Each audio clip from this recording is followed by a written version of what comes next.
welcome to the Balkans in Europe program. I'm Ivana Dragicevic. I'm Borjan Jovanovski. As the largest parliamentary group in the European Parliament, the European People Party has recently organized a conference dedicated to the enlargement towards the Western Balkans. At the conference, the Demo-Christians confirmed their commitment to the process, all the while reaffirming their demands to these countries to speed up their reforms, especially in the field of justice and anti-corruption.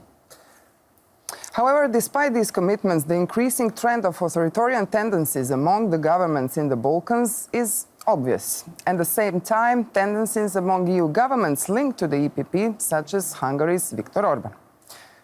What is the EPP doing to bring the younger members of the family to respect the Demo-Christian values? And why is precisely the members of this political family that, despite the formal commitments to European values, are the ones that implement policies at the antipodes of these values? We will debate it today with our dear guests, two members of the EPP, Ms. Sandra Kalniete. Welcome to our program. It's nice for having you.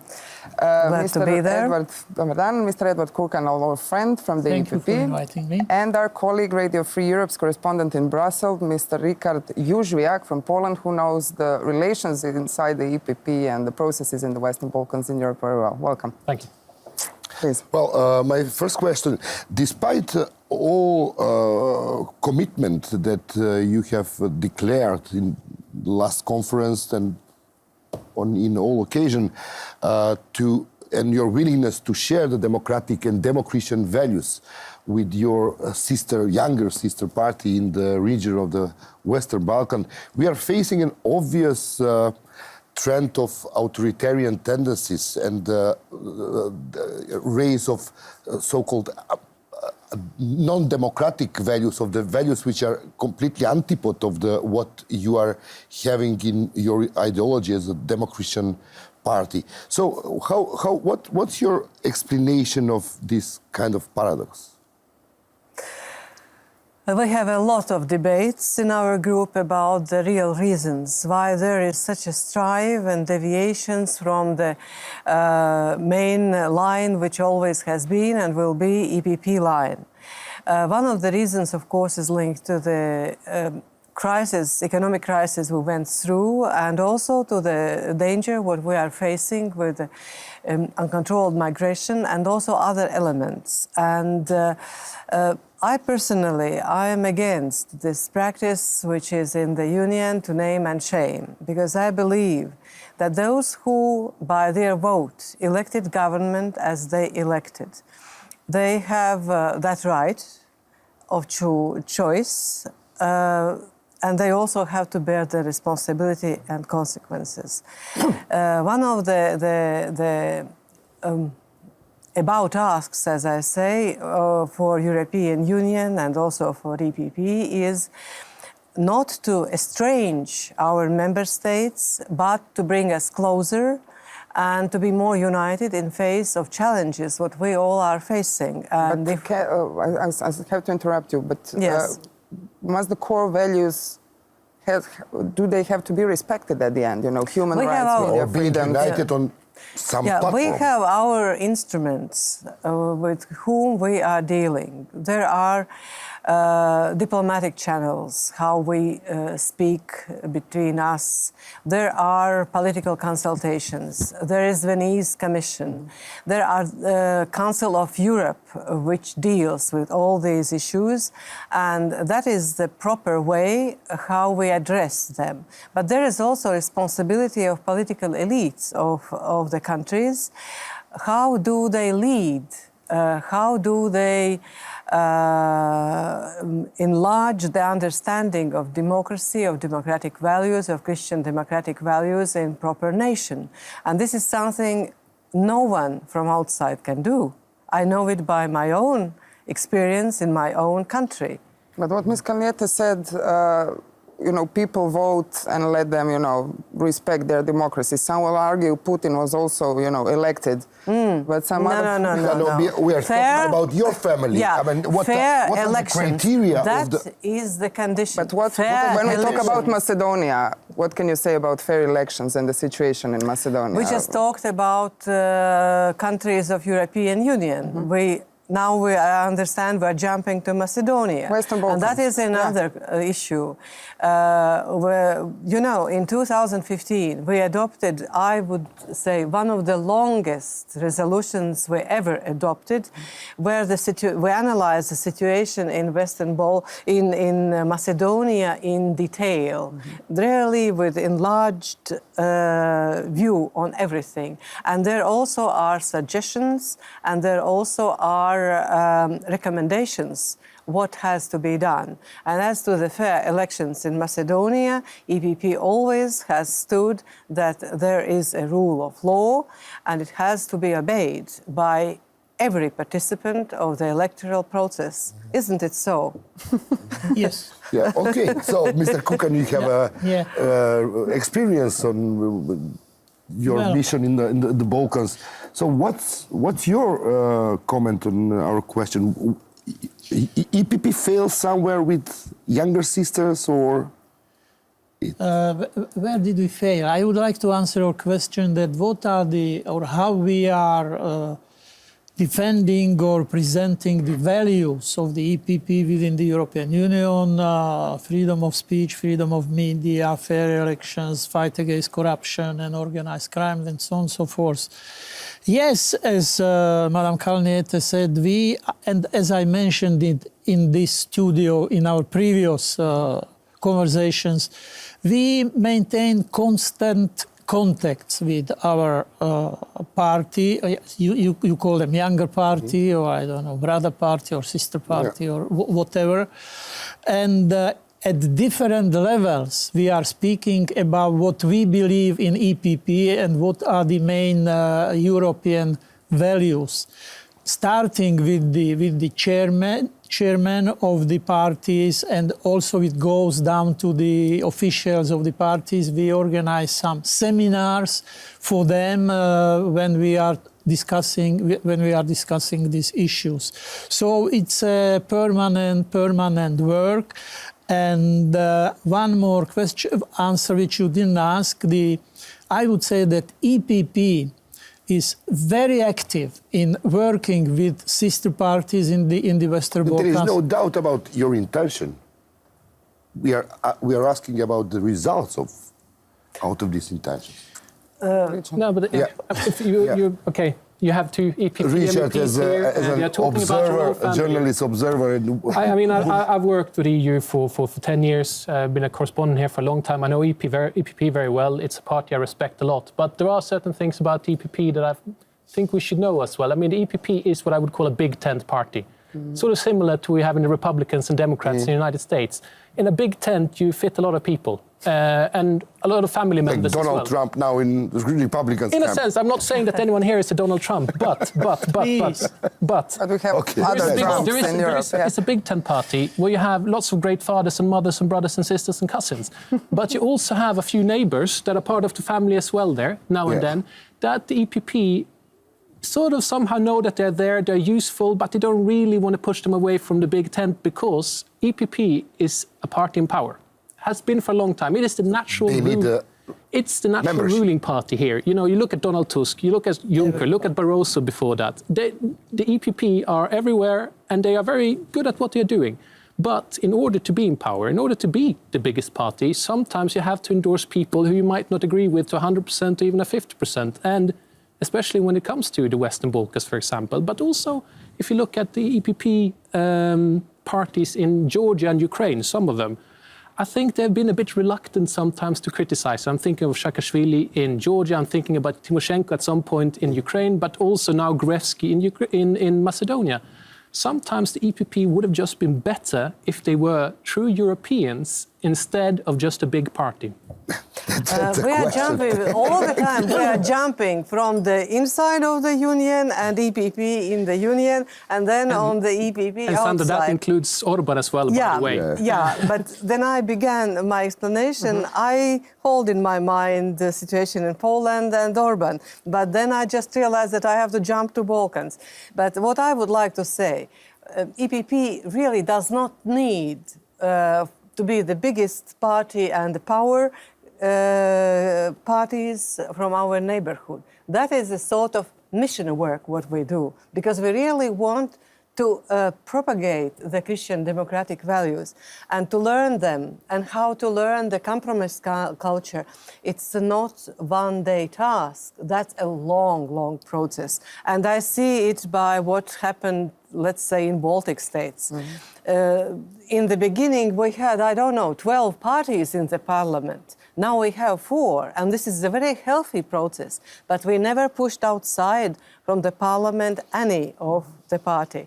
And this is something what is difficult to learn. Another thing, I think, what is very difficult to learn when you come from an autocratic or totalitarian system, that also minority has the right.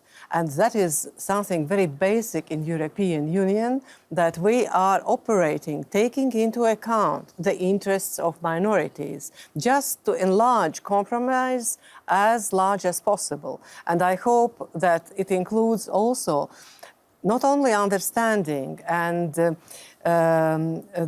skills to cohabitate of different ethnicities and in one country, that it includes also capacity to live in peace and cooperation with neighbors, because in Europe there is not a single nation not having heavy past. Yeah, and that is the most important. That's again very good. I mean, your pragmatic way of dealing with politics. There is no other way. Also, but we are now we are talking. Is there any red line for the members of your family?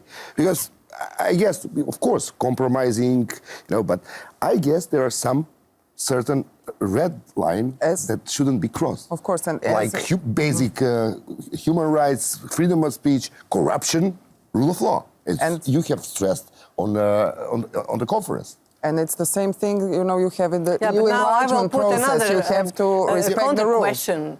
Yes, nothing is easier than say, that is the red line, and if you are crossing that, you are just abandoned to yourself. But then what happens? What happens? Is it better to be abandoned to your and isolated, or to have all the channels of communication insisting on the right thing to do? As a former diplomat, I am for this way. We are talking about your family now. Let me simplify it, and I will also go to Gruevski, because you want us to we can talk about Vucic, because there are some obvious tendencies in Serbia also. Karamarko in Croatia. Very good, very good. Yes. Let's not speak about two different things. You are asking about the red lines. When EPP accept anybody as an observer in the group or as a member of the group, there is a certain procedure. There are rules that we are discussing them. We are sending the fact-finding mission. We are discussing again.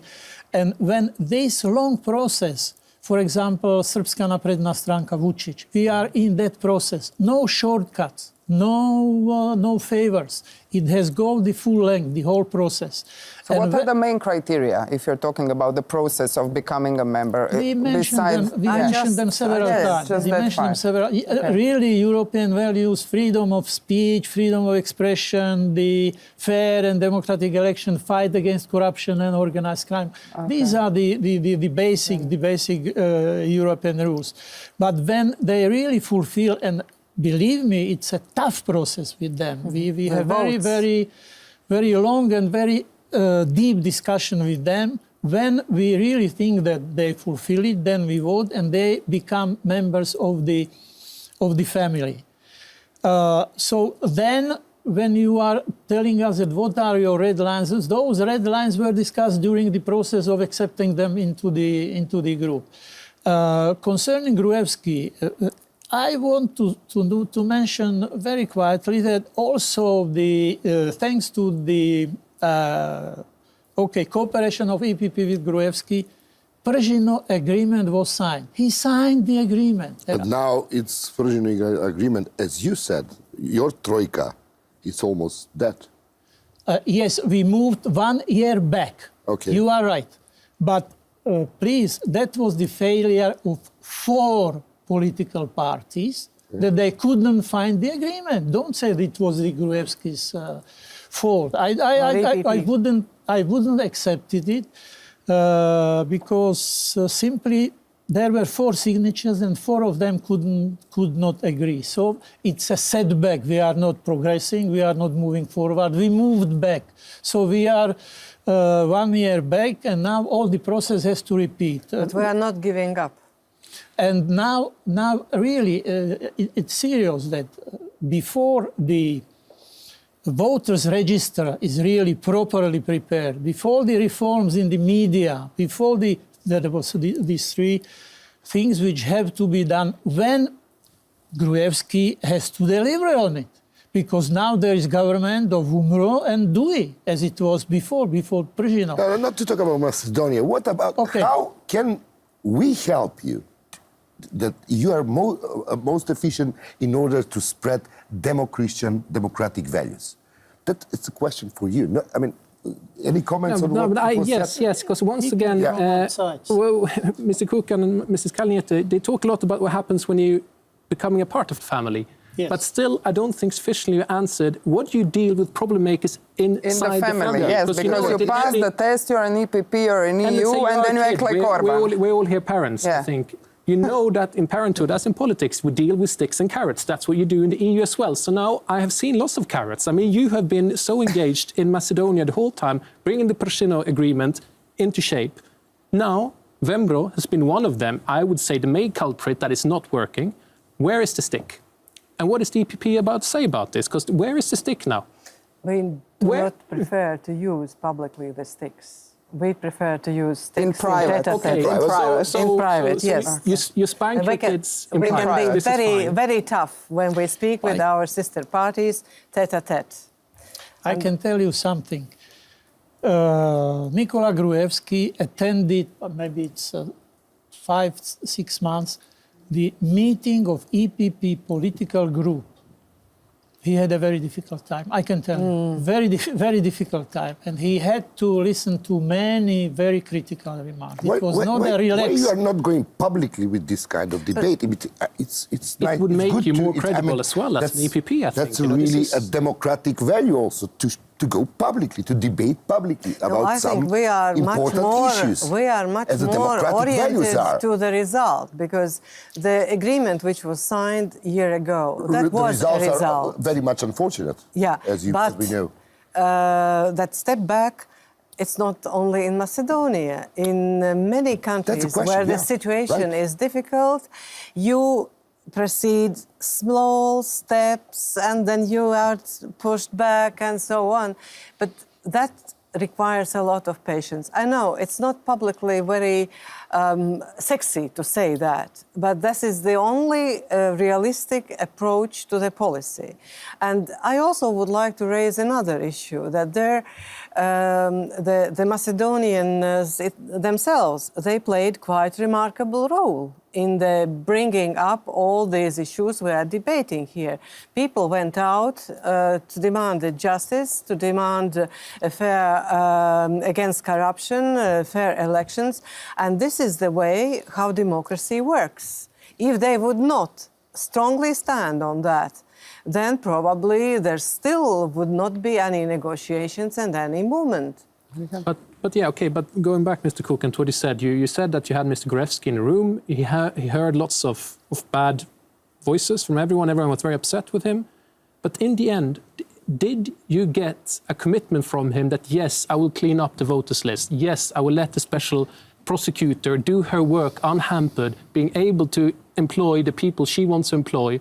And yes, I will think about what's happened with Ivanov pardoning everyone that was supposed to be there. I mean, these are the things. Did he actually commit to anything? Was it just like, you've done bad things, but what are you going to do about it? Did you get a clear commitment from him when you brought up these things? He got a clear message that EPP political group wants him to deliver on all these issues which you mentioned. And what did he say? What can he say? He has to agree with that. And since then, what has happened? But presidential pardon remained. Presidential pardon was presidential pardon. What has it to do with Gruevski? Well...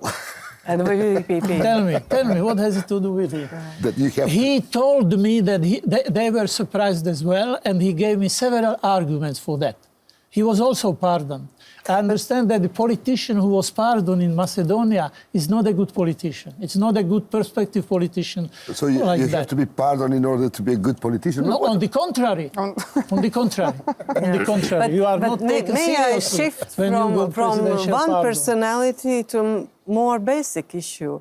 Corruption is not a deed of one person. Corruption is a deed of system. Of course. And to fight a system of corruption, it takes years. And again, I speak from my own experience in my own country. It takes we years. still are not free of that. But the pardon is a block for any process which will deliver... This is Pardon was something terrible. Pardon was what terrible. President, Pardon was what absolutely President wrong. has to take all responsibility for his decision.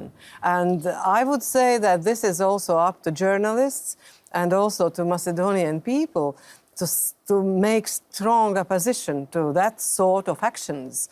Are you going to Declarations suggest from your sister outside party to is not... support the protest? Because the protests are against the pardon. And your sister parties are criticizing very much the people who are protesting, actually.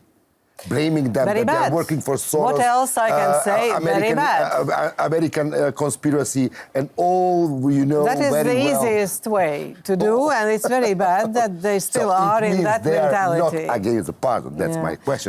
But what about if this trend is going to enlarge all over the Balkans? We see many experts are neither saying Edward that nor me, Vučić we is are next. not fortune tellers. Yeah, We okay, have but no yeah. crystal ball. This Okay. is, yeah. Finish.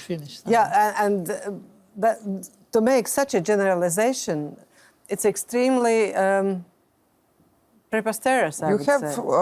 some kind of new people protests, for example, in Serbia at the moment, against some projects which are being in Belgrade, against sacking of editorial board at Vojvodina, which is the regional television. So basically, how do you see things evolving in Serbia? Well, there were elections recently. I didn't hear any big protest or criticism about the unfair approach in the elections.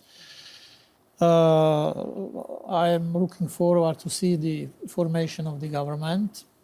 It will be interesting what kind of government is going to be. And I think that the political will of Aleksandar Vučić to take Serbia to the European Union will be the most important element of the future development. And EPP is there to have constant look at him in a way that he knows it. We want to really, I believe that he really thinks that Serbia should be member of the European family. It's very same narrative as Gruevski, by the way. These are different. Yeah, okay. Each country is different. The situation in each country is different. And since he came to the power, he delivered a lot. If you compare it with, I don't know, Boris Tadic, who was a very good friend of mine, Vučić government delivered a lot, and in the way to the European Union, in the negotiations with Kosovo, and I think that we should and we will not try to, but influence him in order to keep up his European way. That is also the EPP plan, and I think that he knows it. He wants to be member of the European People's Party. I think that it's good that each political party should be anchored in bigger political family, and I think that he will make it. We understand what are the concerns and what are the dangers, if you want to say that, with him. And we wouldn't like him to get out of hand this, he has too much political responsibility, and we also know his relations with media. So we know him well enough. And the people from 90s. the same people from the Milosevic. This is the thing. I mean, you look at the four figures in Serbia that are the most powerful ones right now. Politicians speak. I'm not talking about media industrialists or anything like that. You have Vucic, you have Dacic, you have Nikolic, and you have Šešelj. It's Milosevic boys. I mean, he must be smiling from his grave, whether in hell or heaven, I don't know, and thinking, yes, my boys have made it at the end, you know. Made it. And now they're even welcome into your EU's biggest party. I mean, just to conclude, because we have 1 minute more, as EPP is celebrating 40 years, you talked about, you know, boys of some people from the previous times. We talked about neighbors and sisters and brothers and big tent and everything. So, Rikard, maybe for the end, what would you wish for the birthday for the EPP, and just a small comment at the end? No, I wish EPP to continue as they are. I mean, it's a good party. I can even say that once upon a time I've even voted for them, you know, as a European citizen once, you know. But once they were warriors. But there's two things I want Good from them. concluding remark. Two things I want from the EPP. Be harder on your political friends, on your sisters and brothers. This is the best thing, because you are more. I want you to be Europeans and not a party only. And secondly, in fact, the saddest thing here is that you have a commissioner who is, the commission president who is from EPP, and that he's completely dismissed. And the commissioner for enlargement also. It's also from EPP, and that Juncker, has dismissed enlargement during the full first 5 years. Yeah, is the biggest I blow wouldn't of agree the with EPP. that, For you the can next have. program. And I wish that the EPP would be the party of enlargement again in the next commission. Thank you Nice very wishes. much. We also wish. Thank you very much. Thank you very much. Thank you. This was Balkan in Europe's program. Thank you for being with us. Thank you.